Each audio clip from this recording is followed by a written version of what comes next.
రాజ్ తరుణ్ లావణ్య కేసులో మరో ట్విస్ట్ బయటపడింది.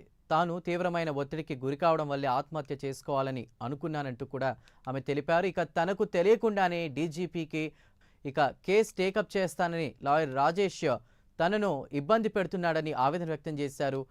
ఈ పరిణామాలు తట్టుకోలేక తీవ్ర ఒత్తిడికి లోనయ్యానంటూ కూడా లావణ్య తెలిపారు.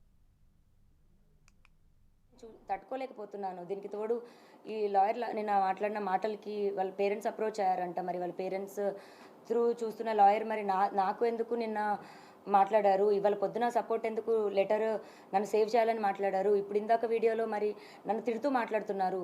ఒక హాఫ్ అన్ అవర్లో ఒక మనిషి మైండ్ సెట్ అలా మారుతున్నప్పుడు ఇంత బాధపడుతున్న నేను నా మైండ్ సెట్ ఎందుకు డిప్రెషన్లోకి వెళ్ళనండి. 10 సంవత్సరాల నుంచి ఒక మనిషి పొద్దున లెగిస్తే సాయంత్రం నా లాస్ట్ చూపు అతను అవుతాడు. ఇంట్లో ఎంటీ ఇల్లు అయింది నా హౌస్. ఫస్ట్ కంప్లైంట్లో మీరు రాజ్ తరుణ్ పైన చర్యలు తీసుకోకుండా తను నాతో కలిసి ఉంటే చాలు అని అన్నారు.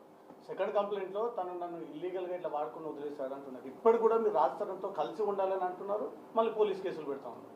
కలిసి ఉండాలని పోలీస్ కేసు పెట్టడం కాదండి. పోలీస్ కేసు ఫస్ట్ నేను మాల్వి మల్హోత్రా వాళ్ళ తమ్ముడి పైన పెట్టాను. నన్ను